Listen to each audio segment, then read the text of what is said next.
it's a great time to be in the logistics and shipping sector in India, and obviously I don't have to tell these three gentlemen that, because the country had one of the largest online retail markets in 2021. If you want the precise figures on that, it was 289.1 million digital buyers in 2021, which means that almost 71% of internet users were actually purchasing products online during this period. So it's not really surprising that India's thriving ecosystem is really looking to capitalize on this opportunity, and obviously automation of logistics is at the forefront of every organization almost. And thank you so much for being with us here today and to discuss the nuances of the logistics space. We of course have with us Mr. Shivadeep Mahadi, Mr. Shashi Tripathi and Mr. Ajaykumar Rajakumar to discuss with us all how they're really redefining the landscape of logistics in India, and of course hopefully abroad soon as well. So thank you so much for joining us. Pleasure. And first of all, the fact that we have three co-founders, and the fact that you all have been friends for a long time, I think is the first logistics that you all have managed to accomplish quite successfully. So how have you managed to really do that? So let's start with you. So me, Shashi, have been known for very many years. Yes. And we were bitten by this idea about logistics and automation and stuff when we were working in Mumbai. So that's when I thought, I was speaking to Shashi and said, hey, we have to do something new. And there's an opportunity in logistics which is completely untapped. Yeah. So we were not tech, but again, we had to find somebody who is very good at tech. Yeah. So we met a couple of friends that we have, and then happened to find Ajay. Okay. So Ajay was in Bangalore working for large corporates. And then we shared across our idea, then we happened to connect together. Absolutely. And Ajay, is there anything that you would like to add to, how does this work really with the three of you? What is the strength that you bring to it? What is the strength they bring? I think the time we met, I think logistics is always disoriented. I think it's already very invisible. And, and I think a lot of us don't know about what is happening behind the scenes. Yeah. And that's when I think, and meeting core logistics guys, it was, we got plenty of insights into what can be done and what exists, and the challenges of building great things. I think it was just a spark. Yeah. When the idea came in, it was just a spark, and they just told yes, and let's try to build and solve as many problems as we can. Yeah, and the spark is what creates it all, I think, wherever it is, whether it's in the startup ecosystem or wherever it is. And you mentioned one very good thing which we were discussing earlier. You were like, we have someone in this team to cater to any part of India really. So it's not just logistics but also linguistics. Do you want to tell us a little bit about that? Basically, we are friends from last 10 years. So, during these 10 years, we were able to learn a lot from each one. So I think Ajay comes from a Coimbatore from a location perspective. Shiva is from Bangalore and I come from Bihar. So when we were reaching out to the customers, we realized that it is always good to be closer to the customer in terms of the not only location but also in terms of linguistic perspective. Absolutely. Then we realized that, let's say that if the customers are from North India, the Hindi will be always an upper hand for them to get accommodated kind of. Same in case of South, if it is Tamil, then Ajay, and similarly then Kannada, then Shiva is already there. Yeah.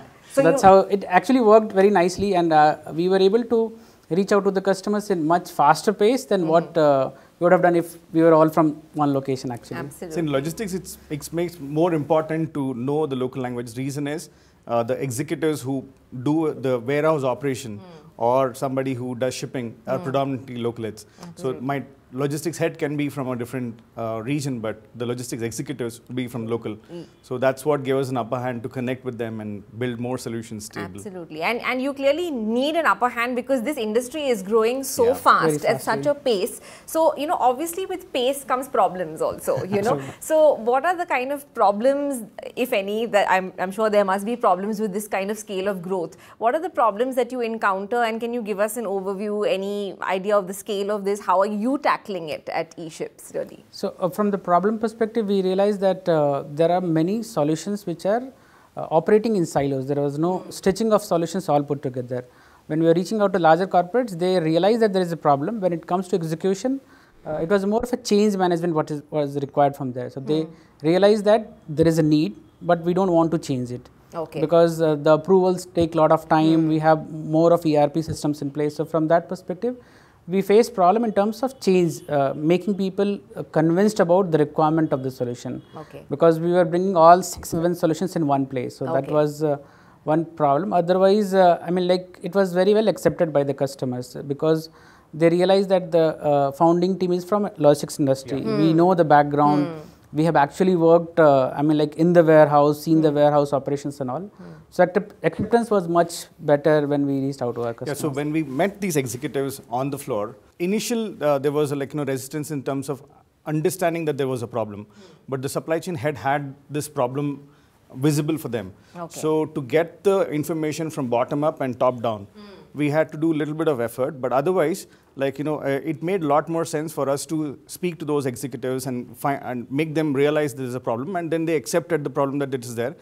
And it was very sync for us to offer our solution as a full stack solution than having to work in silos like Shashi mentioned. Yeah, so a couple of standalone solution versus a full stack solution, we were able to differentiate and get a full offering to the customers. So actually it seems like you don't have many problems. No, we do. Okay. It's not that. It's a very unorganized sector actually. Yeah. So making it organized now also, if we say, the e-commerce space has been completely revolutionized by many more solutions which has come into the market. But when we go to logistics space, there are many more things which is yet to be organized. So when we look into the market, at least 40% of the market is still not at all organized. So it's not semi-organized, it's a full truckload movement where a full truck will come, they will move the goods, there is no tracking visibility, only end to end. Okay. They will have one container locked and then they will see at the last location when it reached. So there is a lot to be done. So in part truckload that we are predominantly focusing on express industry, that's where there's a lot many challenges. It's like 1 to infinite. Okay. 1 to infinite, like too many pin codes, too many destination, too many parcels, and too many different type of customers which we ship to, be it a B2B or B2C. So that's where this kind of technology adds a greater layer of value for any large enterprise to manage versus a normal full truckload kind of operations. Yeah, and just talking about like, the technology, yes. So just like I think they were speaking about the executives, I think in an organization there are different layers, and each layer they have different set of problems.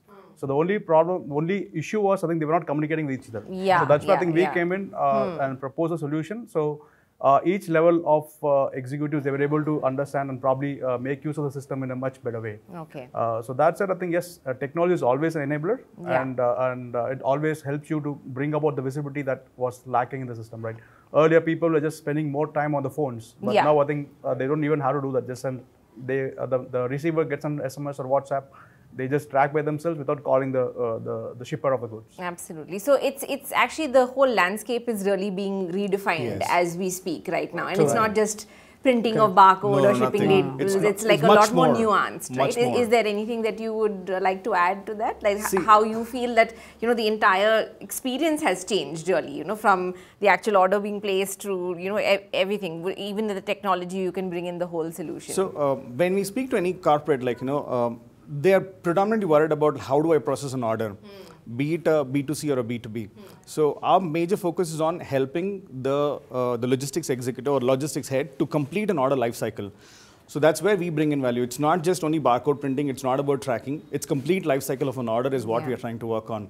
And that's where the supply chain head as well as the CEO or anybody from the organization gets complete visibility of logistics. ERP has limitation in terms of till the order processing it is there, till invoicing. Post that, something is completely a black hole kind of it. Yeah. Where we come in and make a complete solution to give updates back to ERP, WMS or TMS. Okay. So this gives them a lot more business intelligence for them to take right decisions. In addition to that, they make their customers very, very happy by giving the seamless experience of shipping. Otherwise, all of it is broken information. Everybody has to look for information, find, call, get an information and then speak. Versus a complete full stack solution. Absolutely. So do you feel, obviously this is a very highly competitive space also. Correct. So do you feel that this is your value add, in terms, or what is it that gives you really the competitive edge? So one is the stitching of multiple solutions on a single platform. So we realize that it's not just label creation, that barcode which you mentioned. It's more of first indenting the orders, where the orders are coming from, identifying the right source and then processing these orders. The second thing is when the shipment creation is to happen, which could be the right service partner based on the vertical, different parameters which people look into. So one could be the pricing based on the serviceability pin codes. Then sometimes people have separate carrier as a preference. I want to send all the goods to the premium company actually. So there are actually 15 to 16 logics which companies look before they dispatch the goods. So that was the third part. After that, once the shipment is traveling, can we have a complete SLA-wise, analysis that anyone is performing better or they need to be improved? Should we switch to the other service partner? And the last and the most important, when we are delivering the goods to a customer, how the delivery experience is there? Are they happy while receiving the goods? Do we need to collect any feedback from them, NPS scores, so that they are happy? Can we bring the traffic back to the customer website saying that the customer was happy? So he can do a repurchase of the goods. So it's all 7-8 pieces. We thought, let's bring everything on a single platform as such. So Ajay is working on two important things, if I can ask Ajay to speak. Basically, it's about how we are trying to do a very machine learning and AI-driven carrier allocation. Oh, interesting. Yeah. Okay. Besides that, we are also trying to work on an awesome way of solving the digitization of post-delivery of the shipping. Okay. So something called auditing, something called in terms of getting the digital proof of image, proof of delivery images. Okay. So he's working on something, so he should be able to better elaborate. Sure. For any B2B businesses, right? I think the problems are I wouldn't call it a problem, but I think it's basically the processes of a B2C business versus a B2B business totally differs. In case of a B2C business, I think it's about bringing in more delivery, customer engagement and delivery experience management. And in case of a B2B solution, it's more of managing the life cycle of the particular purchase that happens, right? So in case of B2C, I think just like what Shashi mentioned, I think we have a lot of solutions which are catering towards delivery experience management, where you can rate how your delivery experience was, you can rate how your product was. So the shippers or the merchants, they get a first-hand idea of how the feedback is about a particular service or a product from the customers. Okay. In case of a B2B, right? I think it's I think it's obviously they know whom the shipment is going to. There is no you don't send to multiple people, but I think it's only to a fixed set of people. Yeah. But over there, I think the challenges are different. So, for example, when a product is delivered, right? I think the person, the courier company or the delivery partner collects a seal and stamp of the person, right? I think onto the docket, which is called a shipping label. So that acts as a document before they process the payments, right? So that's one of the key documents. So right now, I think they had to wait for this document to reach back their office, and then they process the payment. So the entire life cycle was kind of delayed by a week or two. So that is totally cut down. So which we can digitize. Makes a big difference. So that makes a big difference in terms of the payment realization for the larger enterprises. Absolutely. And obviously, I think you all have partnered, correct me if I'm wrong, with over 120 carrier partners in almost all major sales channels. So on what basis do you choose really who to partner with? What drives that decision? So it's basically any logistics partner, the vision of all the three co-founders is there should not be any manual process. That's the complete vision. So how do we stitch it? One, onboard as many logistics players are there. So there are logistics players with tech enablement. There are logistics players without tech enablement. So we are building a great module for offline carriers as well. Okay. So to making sure all the unorganized, non-tech enabled partners also come on the board. Okay. Where as an enterprise, anybody who wants to ship anything has got complete digital systems, no matter is it organized or unorganized. Oh, that's interesting. So that's where we are trying to enable the complete automation. Any package that moves out is completely data digitized.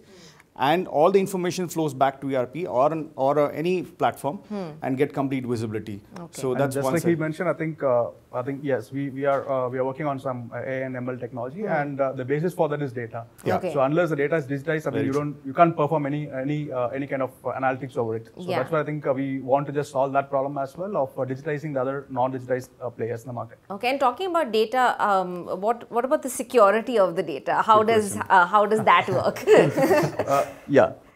So basically, I think we have ensured that I think all our servers that we host on, I think they are top class, and we also have the frequent audits that are done internally, and as well as the third-party audits have been done because I think we do work with a couple of banking customers as well. So I think the third-party auditing also is done by the customer per se as well. So I think which also gives much confidence to us and even to our customers that their data is kind of in safe hands. Absolutely. And obviously you all are doing something right because, lots of big brands that you all are working with, whether it is so many of them, Maruti Suzuki, Oswald Vaux, Isha Life, PhonePe, so many of them. So what have been some of the favorable outcomes you feel which has led to this kind of rapid growth to so many big brands having, you know, faith in you really? So basically, we realized that solutions which we are stitching together, that was one quick win for us. So companies don't want to develop integrations again and again. Let's say if they have to add a local carrier also, which Shiva was mentioning. So we realized that all the Fortune 500 companies, they process close to around 60% of the loads through the local carriers, which is a local transporter which is carrying part goods from here to there. So they were having visibility only with the national carrier, which is like Blue Dart and Delivery and all. But when a local carrier is performing, sending the goods, they are not able to see on a common platform. So we thought, let them also be enabled. We can have one place to manage all. So that added a lot of advantage while convincing these customers. So people are happy that it's a stitched solution. Universal API is to be consumed. When the integration happens, they don't need to integrate all the carriers one by one. They can integrate one, and rest can be taken care from our side. So these are where the major some of the scalability that enterprise tech company would also look at is, I don't have to spend integrating 120 logistics partners if I have to onboard. I would rather do it one and everything is taken care. Plus, what next question comes is, okay, you're doing national players, what about local players? So we have solution for that. Plus, do you have full stack solution for including entire order lifecycle management, even with the unorganized players? Yes, we have it. So that's where we have been able to crack large corporates, and they see value in what we are doing. And because of which, like, you know, with a lot of referrals, we are getting a lot more customers onboarded as well. That's and the most important part, we developed solutions based on the feedback from the customers. So it was not pre-decided that this is the hardcore structure. We got feedback, we thought of tweaking a little bit here and there, and we realized that we actually are making a very good product from the feedbacks only, rather than. So basically, they've also kind of been instrumental in helping. That's very So product development is happening through them. So being in logistics has helped us. Yes. Plus sharing the insights to Ajay, he's been able to conceptualize really, really well, and then bring in solutions that an enterprise would need. Absolutely. So that has got us to where we are. Okay. And Ajay, you wanted to add something? And just to add to, I think, what Shashi and Shiva mentioned, I think the single API concept really works well, because I think for any enterprise, they also have to budget their IT spends. So I think, and these requirements don't come in a single shot. I think probably today a partner might be performing well, and tomorrow they might they want to try someone else. So these keep coming, and budgeting becomes always a bigger problem. So I think with this, I think their spend on their internal IT team is very minimal. I think it's more like a low code, no code kind of a thing. So they don't have to like spend much time, and then we keep on adding as many carriers as they want. And I think also touching back upon the earlier question, like how do you decide a carrier? Yes, obviously the customers. I think they provide us what are their priorities in terms of which all customer carriers they're going to onboard. So that also plays a major role in where we choose which carriers to integrate. Absolutely. And you know, obviously you all are doing well on the domestic front, but this is something which has an application globally as well. So what are the plans globally? Like, which are the markets you're looking at, hoping to enter? What's the time frame on that? You know, if you could elaborate on that. Ajay would like to add? Sure. I think, to start with, I think we are one of the first, so I think there's a player called FedEx. So I think we are one of the first compatible solution provider for FedEx from India. And I think through that, I think we'll be able to cater to the Asia Pacific and the entire Middle East as well. I think our solutions have been certified by FedEx by themselves. So I think that gives us a leverage to get into these geographies. Absolutely. Absolutely. So, and these geographies, would you like to elaborate on? FedEx, it was one of the very key thing which we achieved. So we were the first in this region. However, they have been doing the same activity in the Europe and the North America region.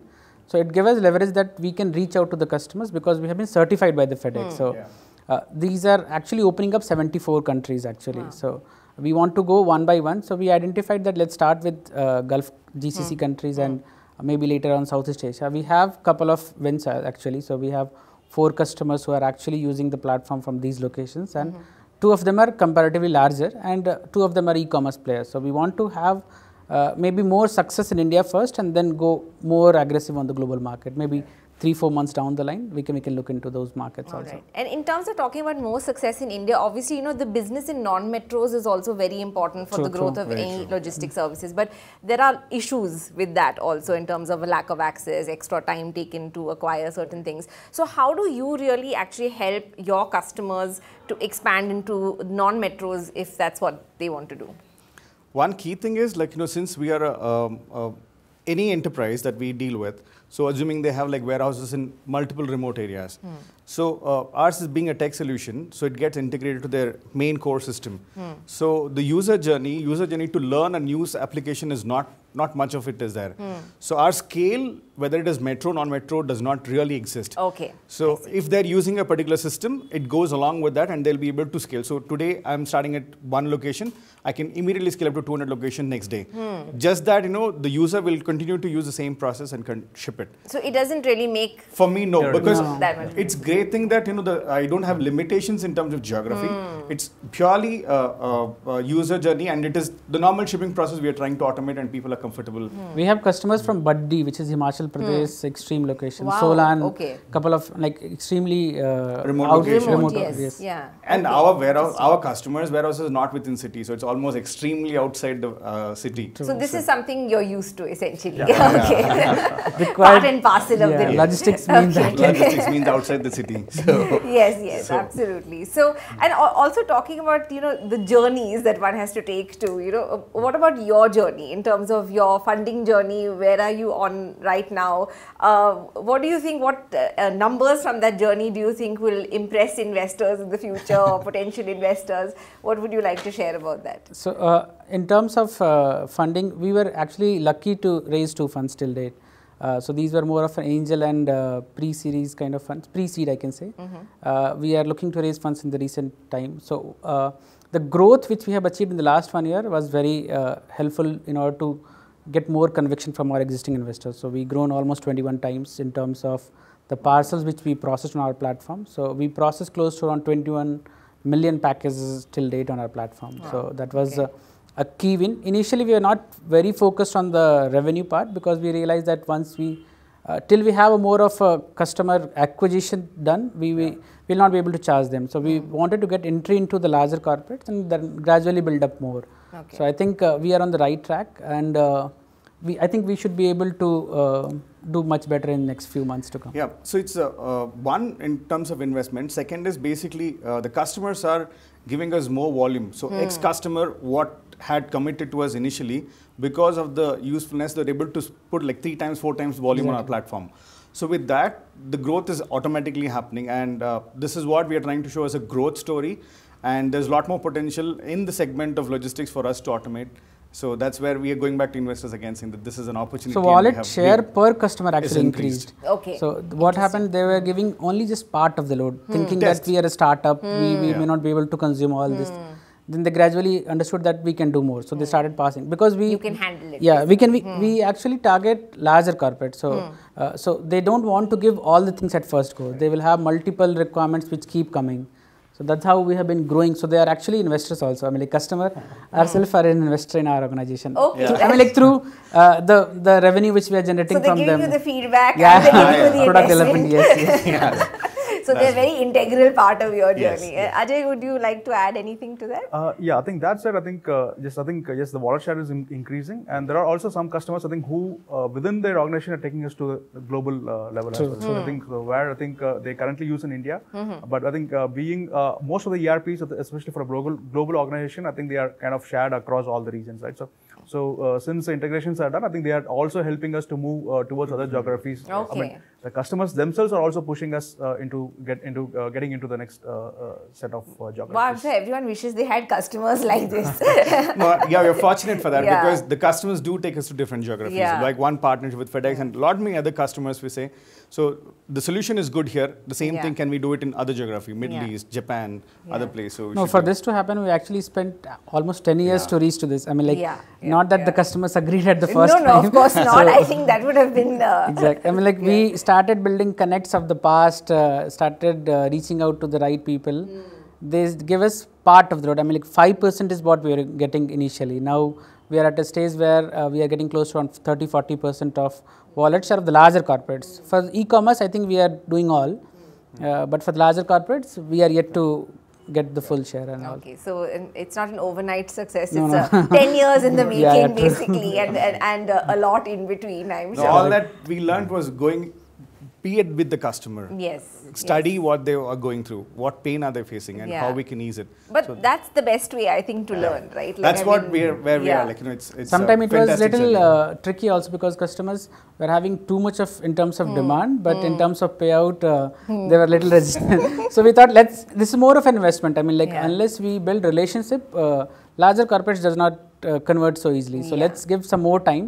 I'm sure they will value us because we are actually with them on the field. We go to the customer warehouse. Well. Exactly. So that's on the growth journey as well. So that's where. Absolutely. I think that the fact that the relationship with each other is strong, the relationship with your customers is strong, has also led to the success that you all are enjoying today, and may it go from strength to strength, basically. And I'll just like to wrap up with final thoughts from all of you. Personal insight on how retail players can win the consumer market battle in India. Is there anything that you would like to say on that? There are many more solutions in the market in terms of shipping automation. We realize that retailers are into two kinds of business. So either they will have a B2C space, which nowadays many people are trying, because that's more of a FOMO kind of, people don't want to. So the corporates who are doing completely distribution mode, they also started thinking of doing into an online space. So, but we realize that 55% or more loads are still happening through B2B work. I mean, like the distributors. So that's how it started. Like Nykaa started with an online channel, and then they went into offline retail stores also. Same with Sugar Cosmetics. Same with Sugar Cosmetics and many more. Other players. So they just want to have a retail presence, physical retail presence. Yes. So there is definitely a scope for being there. So consumer touch point can also be at B2C and B2B. And we are trying to make sure that both verticals, same stack can be used to make sure we have the solutions for no matter which logistics that you're trying to do, it doesn't matter. Use eShipz and we have all solutions for you. Just use us. And I think just to add to what I think you mentioned, I think the consumerism, the behavior itself has changed altogether. I think, so now I think one of the major challenges for each of these retail outlets or retail players is the supply chain part. And that's where I think we are trying to assist a few of them, I think, on how do they do it more effectively. Absolutely. Well, thank you so much, gentlemen. I think you've shared with us a lot of information today, and I think it's been a great educational experience for everyone on eShipz, and of course on the logistics space also. So thank you very much, and we hope to see you in many countries. No, thank you so much. Like, it's been a great journey, so we have a lot more to achieve. Absolutely. Thank you so much. Thank you so much. Thank you so much. Thank you everyone.